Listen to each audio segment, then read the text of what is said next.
제2사이버 선교인데요. 지금 저희와 같이 그 코로나 바이러스가 창궐을 할 때 대면으로 모이는 게 참 어렵지 않습니까? 우리가 오늘 이 평협회의한 것도 사실 연기하면서 사실 교회는 더 어렵죠. 성당 자체 미사도 중단되었다가 되긴 하지만 계속 어려운 점이 많고, 그래서 원래 이제 제목을 언택트 시대 이렇게 하려고 그러다가 언택트라는 단어를 잘 이제 어색해 하시는 분들이 많을까봐 이러면 이제 비대면 시대를 이렇게 좀 쉽게 고친 거고요.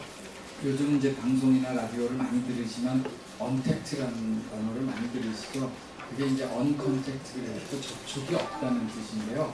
그러면 이제 사람 사이에 접촉을 할 때 코로나 바이러스가 여러 가지 문제들이 있기 때문에, 그래서 이제 언택트 시대 그런 얘기를 하고요. 언택트 시대가 노래를 하면 기존 봐왔던 여러 가지 모습과 다른 형태로 될 수밖에 없습니다. 왜 그러냐면 일단 접촉을 할 수가 없기 때문에, 접촉을 못하면은 기존에 해왔던 여러 가지 그 상점에 가서 얼굴을 보고 대면하면서 물건을 흥정한다든지 이런 게 안 되고, 그거보다는 사이버상에서 온라인 이커머스라든지 이런 쪽이 더 발달할 수밖에 없는 거죠. 그래서 사회 자체가 언택트가 되면 굉장히 많이 바뀌는데, 제가 이건 개인적인 생각이라는 거 전제를 깔고 말씀드리는 이유는, 우리가 하고자 하는 선교, 아까 그 이창훈 소장님이 굉장히 좋은 말씀을 많이, 우리가 컨벤셔널하게 지금까지 전통적으로 해오던 방식을 쭉 해왔는데요.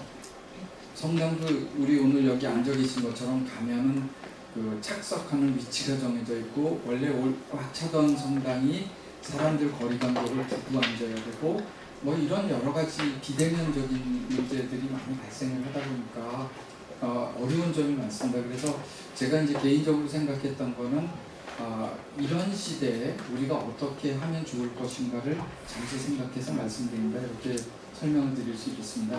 그래서 우선 뭐 다들 아시겠지만 한국의 천주교는 어떤 일이라고 했을 때 233주년이 됐죠. 그러니까 230년이 넘는 역사인데, 이 역사가 200년이라는 게 중요한 게 아니고요. 우리는 스스로 받아들이는 민족이다. 그러니까 다른 나라는 선교사를 파견해서 피를 보면서 그 종교를 받아들이도록 강요를 하거나 아니면 그쪽에 점령을 하면서 들어갔지만, 우리는 우리 스스로가 신부님들을 모셔오는 그런 형태의 스스로 된 나라가 됐고요. 세계에서 유일합니다. 그런데 우리나라는 특징이 열심히 믿고 부지런히 성당 다니고 굉장히 빨리빨리 움직이는 특성을 가졌습니다. 다른 나라에서는 볼 수 없는 굉장히 다이나믹한 코리아의 모습을 보이기 때문에 천주교가 발전하는데 굉장히 빠른 원동력으로 남들이 부러워하는 국가가 됐죠. 그런데 우리에게 종교를 전파했던 본사님, 유럽의 천주교의 현황을 한번 보시면, 아마 성지순례 가셨을 때 보셨을 거나 아니면 해외여행 중에 주말에 미사를 드리러 성당을 가보셨으면 아시겠지만은, 우리가 쓸 수 있는 단어는 유럽의 천주교는 몰락이라는 단어밖에 쓸 수가 없습니다. 이 얘기를 제가 왜 하냐면은, 뭐 블란서라든지 외방전교회가 이제 블란서에서 우리나라의 종교를 보냈는데요. 신부님들이 다 이제 초기에 여기 앵베르 주교님도 이제 블란서에서 오셨죠. 많이 오셨는데, 블란서는 지금 현실이 우리랑 정반대입니다. 사제 지원자가 없어서 신부가 부족하고요. 신부가 부족하다 보니까 어떤 일이 벌어지냐면, 성당은 많은데 미사를 집전하실 분이 없잖아요. 그러니까 아프리카에서 이민 오신 분이 불을 씁니까? 이민 오신 분이 신부가 돼서 주말이면 파리 외곽에 있는 성당을 이렇게 4-5개를 시간을 정해서 차를 몰고 다니면서 미사를 집전하십니다. 그때 미사를 갔을 때 50명도 안 앉아있고요. 파리 시내 성당에도 좀 좋은데, 지금 여기 불타고 있는 이 노트르담을 빼놓고 일반 성당을 가면 진짜 20-30명 앉아서 미사를 보는 그런 형태입니다. 그래서 제가 그런 걸 보고 몰락이라는 단어를 쓸 수밖에 없었고요. 그 다음에 이제 요거는 우리가 사회고장할 때 나오는 단어인데요. 요람에서 무덤까지. 이거는 왜 썼느냐면, 유럽에 있는 사람들이 성당을 가는 율이 태어나서 유아성사 받으러 갔고요. 죽어서 이제 마지막 미사에서 묘지로 가는, 일생에 2번 간다. 뭐 자기들끼리도 그런 얘기를 하고 있고요. 3번 하는 사람은 혹시 결혼식을 할 때가 성당에 가서 결혼식을 신부님 주례하에서 하면은 3번 간다. 뭐 이런 식의 농담도 있습니다. 그런데 이와 같은 것들이 시사하는 바는 뭐냐면 노틀담 성당이 이렇게 불에 탄 거가 그 유럽 종교의 어려움을 보여주는 거라고 저는 생각을 하는데요. 이게 뭘 의미하냐면 유럽도 옛날에는 그리고 또 지금도 가서 미사를 드릴 때 보면 나오시는 분들은 나이가 80 뭐 이렇게 되신 분들이 나오십니다. 젊은이는 거의 없고요. 그러니까 뭘 의미하는 거냐면 유럽도 60년대 70년대까지는 열심히 천주교를 믿었고 신자도 많았는데 그 주 5일제와 여행의 복변화 뭐 등등 여러 가지가 되면서 세계가 바뀌었고요.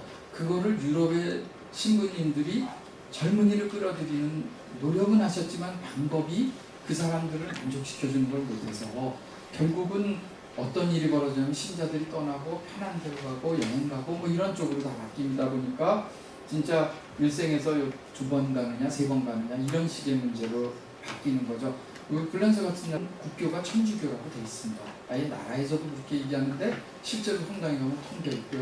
그건 스페인이나 뭐 이쪽도 마찬가지고 독일에 가면 조금 더 성당에 신자들이 많습니다. 그러니까 그 내용 자체에서 우리가 시사하는 바가 많아서 우리도 지금 이제 앞으로 젊은이들을 끌어들이지 못한다면 우리도 이거를 따라가는 거 아니냐라는 우려가 교계에서 나오고 있는 그런 현실이죠.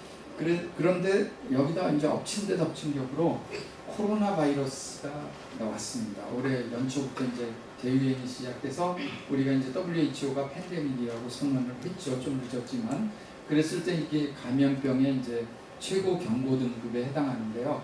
주로 이제 비말이라든지 이런 거를 통해서 호흡기로 전파가 되는데 증상이 있는 경우에는 뭐 체온이 37.5도가 넘는다든지 힘들다고 되는데 무증상 그 환자도 많아서 이게 굉장히 어렵다고 그랬고요. 오늘 아침 제가 7시에 만든 자료입니다. 이게 코로나 바이러스 월드오세를 보면 지금 1413만 8천 명 정도가 환자고요.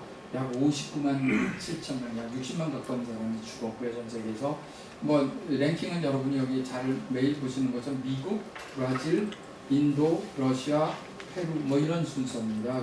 그런데 한국은 옛날에 신천지사 때 1등을 하다가 쭉 내려가서 지금 현재는 67등까지 13,000명 정도에서 굉장히 낮은 숫자로 내려갔는데요. 의외로 이제 우리가 아는 그 거대국들이 대부분 환자가 많은 이런 형태가 됐죠. 그래서 이와 같은 팬데믹이 있으니까 교회는 어떻게 할 것인가라고 했을 때 다 이제 보셨겠습니다만 그 바티칸에서 생중계를 한 거에서 이제 교황님이 오르비에 우르비 해가지고 그때 그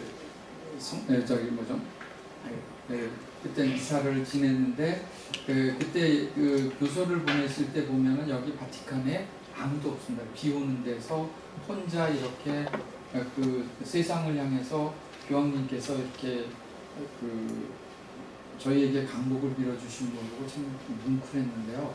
교회가 교황님이 이렇게 노력을 하시지만은 결국은 코로나 때문에 우리가 200년 역사상 처음으로 미사 중단을 경험했고요. 그 다음에 지금 사회적 거리두기 실천하라고 해서 미사도 의자를 간격을 두고 앉아야 되고 반려 체크하고 명단 확인하는 등 굉장히 어려운 시기를 교회가 보내고 있습니다. 그래서 이런 노력들이 이제 어떤 하나의 그 계기가 되려고 노력은 하지만 아직 뚜렷한 답을 못 찾고요. 우리 각 본당들도 신부님들께서 미사는 드리시지만 오는 신자들이 이런 상황이니까 굉장히 적고 어렵게 됐죠. 그래서 저희가 보면은 그렇게 됐고요.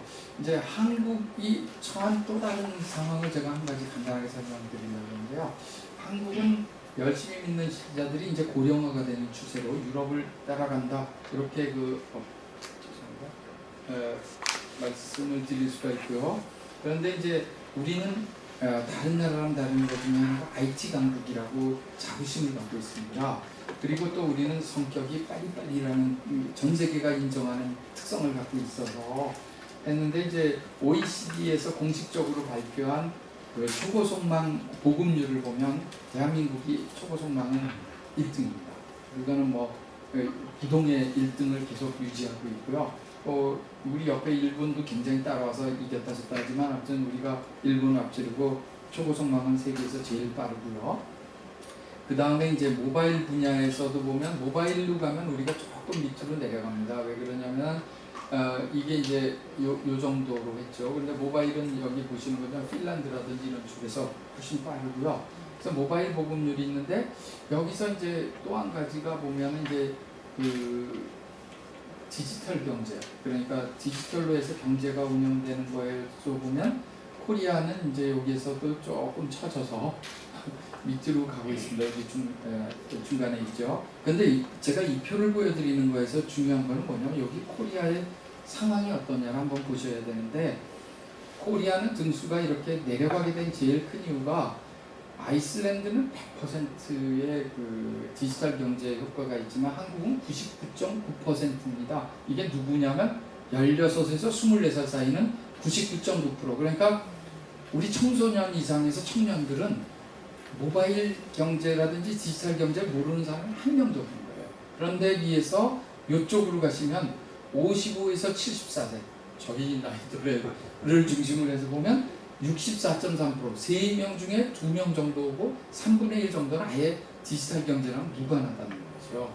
그러니까 우리가 충분히 여기를 이기고 1등을 할 수 있었는데 누가 문제냐면 우리 세대나 나이 드신 분들이 디지털 경제나 이런 쪽에 별로 접근을 안 해서 우리가 이제 이렇게 한 10등 가까이 되는 현상을 보이고 있고요. 요거는 이제 우리가 눈에 보이는 거고, 눈에서 안 보이는 게 또 있는데요. 약간 고급 기술이라고 할 수 있는데, 요거는 이제 뭐라 그러면 그 클라우드 컴퓨팅이라고 그럽니다. 그러니까 구름 위에서 하는 거라고 하는데, 이게 이제 보통 우리가 전체적으로 전산 자원을, 옛날에는 우리가 전산실 열심히 만들고 관리 잘하고 이런 건데, 요즘은 전산실 자체 만드는 것보다는 클라우드에다 올려놓고 그걸 잘 쓸 수 있는 소프트웨어를 개발해가지고 서비스를 어떻게 잘 만드느냐 하는 게 세계적인 추세인데, 그거 같은 거에서 보면 코리아는 여기서 이렇게 쭉 내려가서 있는 겁니다.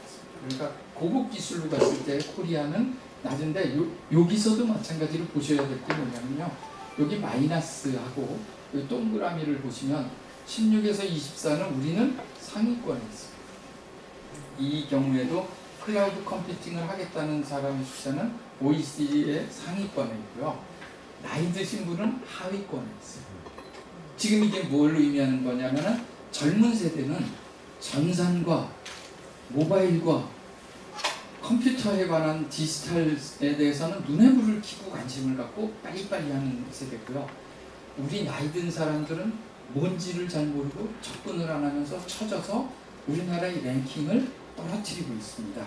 그런데 그럼 이거 왜 얘기하느냐 라고 했을 때, 제가 이제 그 사이버 선교를 하려고 그러면은 이거를 생각을 해야 되는데요. 제가 간단하게 매출했지만 간단한 거 한 가지만 여쭤보겠습니다. 옛날에 그 집에서 아이들이 PC로 하루 종일 놀고 있을 때 하지 해봐라고 하고 격려해 주신 분이 있으면 한번 손 들어보십시오. 아무도 안 들죠? 왜 그러면 PC 갖고 놀면 야 대학교 가야 되는데 너 PC 하다 대학교 못 가? 그 얘기는 대부분 하셨을 거예요. 그렇죠? 그 다음에 두 번째로 그 다음 세대가 돼서 PC가 아주 보급이 많이 되고 다 같이 잤을 때 애들이 게임을 하기 시작했어요. 그때 야 너 게임하면 대학교 못 가. 대부분의 지금 여기 계신 분들이 그런 일을 했지 게임 열심히 한 적이 없잖아요. 그런데 그거가 지금 오늘날에 와서 보시면 어떤 일이 됐느냐면 PC, 인터넷 해갖고 우리 전 국민이 다 쓰고 있고요. 그때 PC 막 없어가지고 애들 못 쓰게 했던 사람들은 중견이 돼서 막 이제 컴퓨터 쓰는 데서 밀리고요. 두 번째, 게임 그거 하면은 너 망한다라고 했는데 우리나라가 지금 NC소프트 아시죠? 리니지 했던 NC소프트 우리나라 게임 랭킹 1위고요.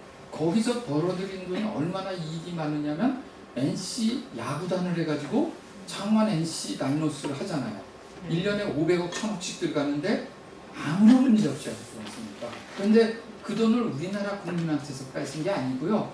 중국을 비롯한 전 세계에서 리니지를 하면서 돈을 주기 때문에 거기서 얻은 부가가치로 우리가 지금 게임 회사가 커지고 그 다음에 전 세계가 돌아가고 있는 거거든요. 그래서 우리가 이제 반성을 해야 될 게 뭐냐면은 야 이거 하면은 망한다라고 한 건 우리 시각으로 본 거고요.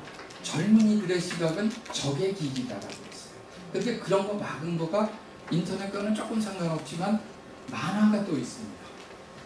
생각해보시면 만화 가게 가서 애들 보면 막 때리고 못 가게 하고 난리쳤죠.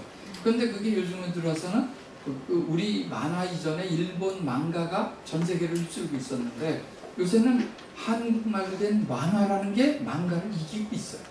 그 다음에 우리가 만든 웹툰은 전 세계를 쓸 준비가 돼 있습니다. 그러니까 K-팝, K-뷰티를 지나서 전 세계를 이길 수 있는 준비가 만화에서도 돼 있어요.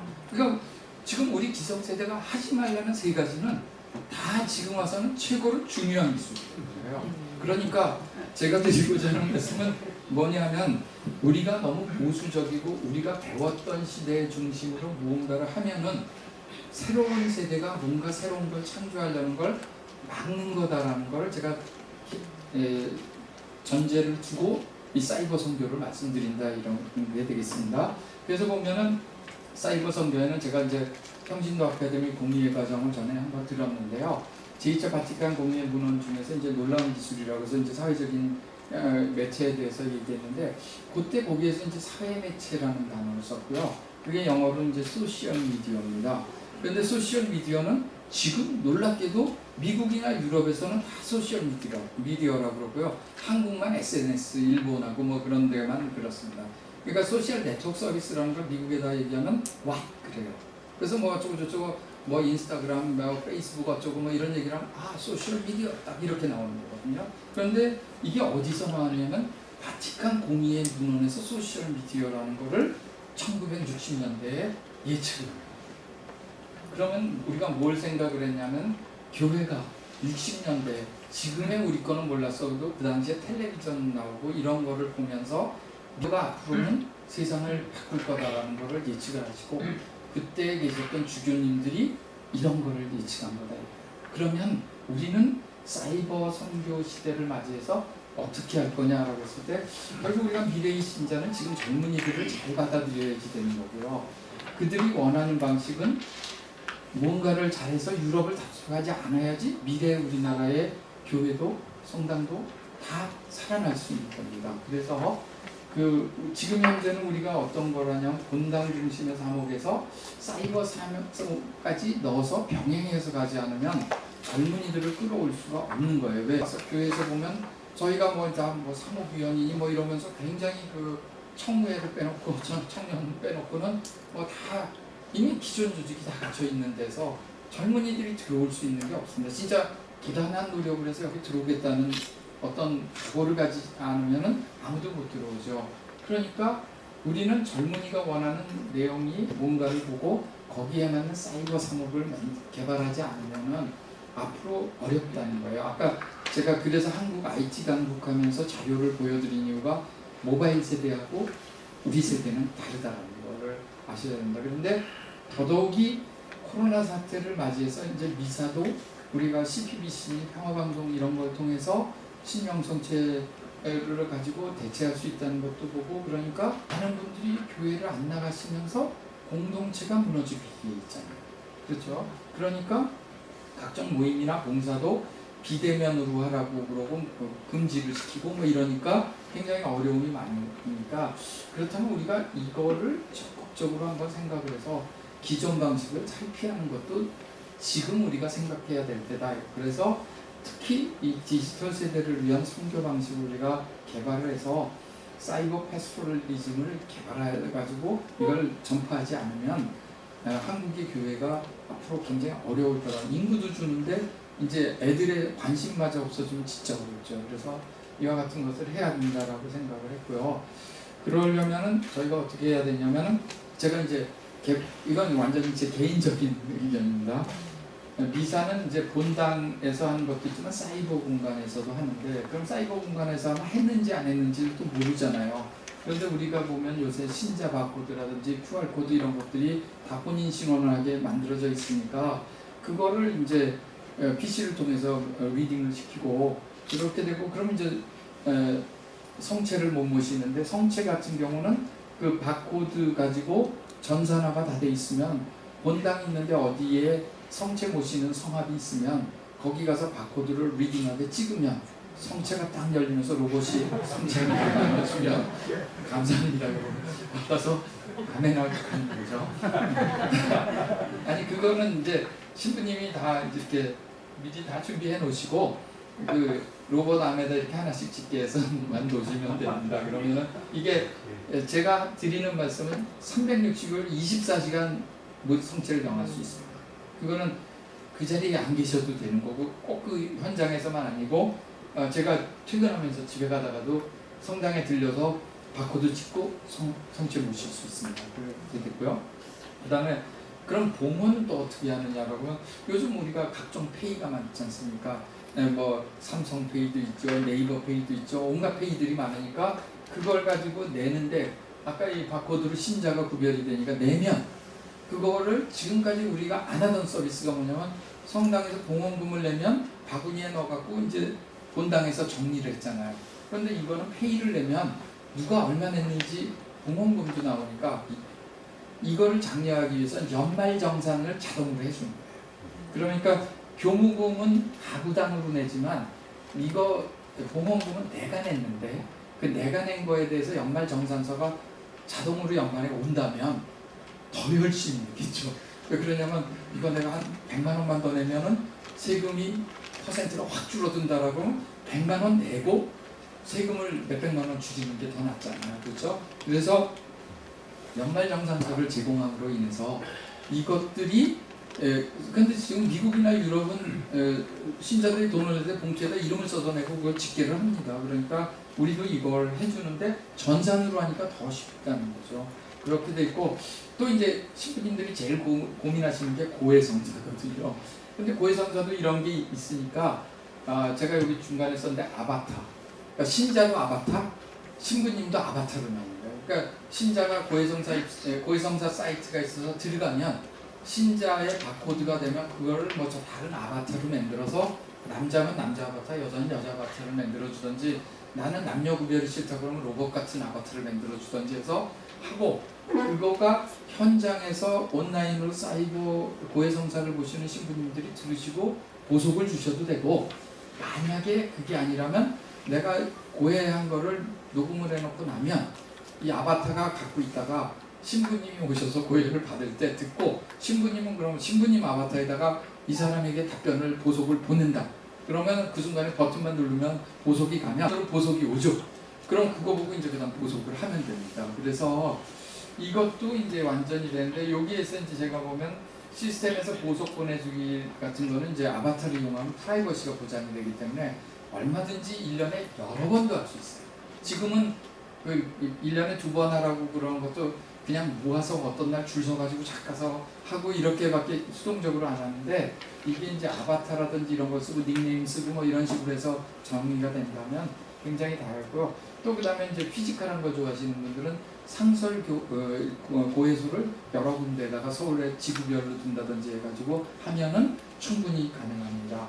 그렇게 돼서 하고요. 그 다음에 모임이나 봉사는 우리 지금 많이 쓰는 단톡방이나 밴드라든지 이런 그 화합을 해서 일을 하다가 뭐 정모를 해서 정기적으로 모임을 갖는 거를 거기다 공부하고 일을 처리하거나 급하면 번개 쳐가지고 모임을 할 수도 있죠. 이런 것들을 이용해서 젊은이들이 원하는 걸 좀 많이 해주시면 좋겠고요. 그래서 이제 사이버 선교라는 건 제가 뭐 디테일한 건 여러 가지를 말씀을 안 드리고 대충 이런 개념만 말씀드렸는데 굉장히 생소한 개념이고요.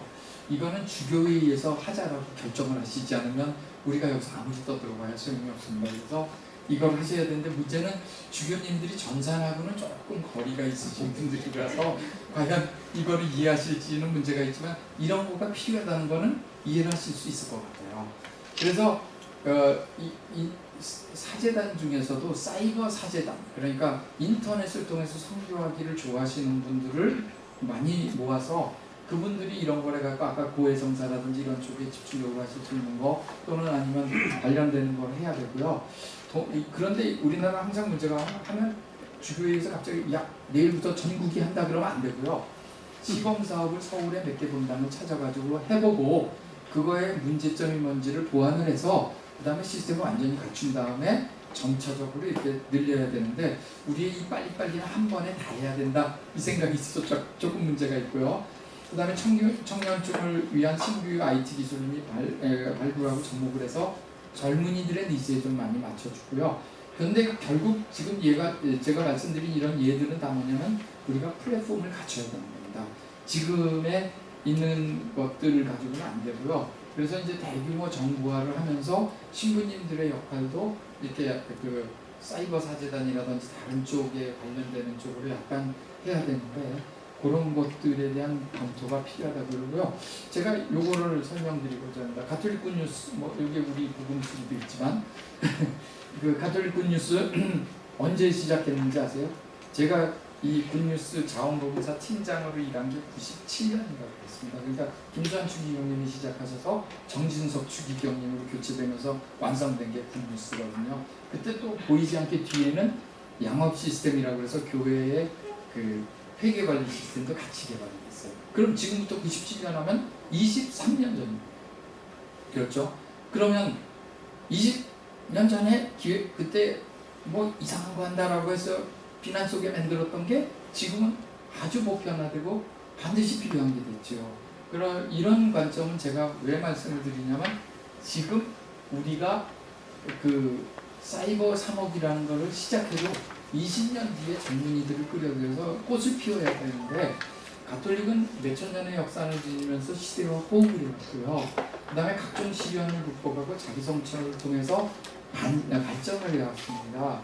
그런데 코로나 바이러스 사태는 장기화될 게 예측이 되니까 기존적인 것만 가지고는 이제 안 되고 뭔가를 해야 되는데 우리가 공의의 정신을 바탕으로 시대에 앞장서가는 선교, 새로운 선교를 위한 시도를 해서 우리가 IT 기술이 좋으니까 신자가 만족하고 산업도 원활하게 할 수 있는 그런 방안을 찾아가지고 사이버 선교는 현재의 상황에서 미래를 준비할 수 있는 앞으로 20년 뒤를 준비할 수 있는 굉장히 중요한 시기니까 우리가 로마로부터 선교를 받았지만 거꾸로 전 세계에 기여할 수 있는 한국교회의 모델을 만들자는 게 제 생각입니다. 그래서 시범사업을 통한 반응을 확인하고 확대를 해서 정보화 마이크로 재무장을 교회도 하고요. 우리 가톨릭이 이걸 하면은 이게 거꾸로 바티칸으로 가서 바티칸이 이걸 받아들여서 전 세계의 사이버 패스트로리즘을 완성해가지고 전 세계를 리드한 게 코리아였다라는 얘기를 다시 한번 저희가 듣는 게 목표입니다. 그래서 사이버 선교라는 게 굉장히 생소한 개념을 제가 말씀을 드리고 생각해보면 신부님이나 주교님들이 생각하실 때 야 저렇게 하는 게 신앙이냐 아니냐라고 하는데 젊은이들 사이에서 또 그러다 보면 창조적인 모임에 대한 아이디어가 나올 수가 있습니다. 그래서 그거는 저희가 몰라요. 그래서 젊은이들이 뭘 원하는지를 우리 나이에 우리 머리로서 하는 건 어렵기 때문에 한번 잘 생각해 보시고 이런 시도도 앞으로 우리가 평신도들이 노력을 해서 교구가 받아들일 수 있도록 노력하는 게 필요하다고 생각해서 두서없이 제가 개인적인 의견을 말씀드렸다는 것을 한번 이해해 주셨으면 감사하겠습니다. 네, 이것으로 감사합니다.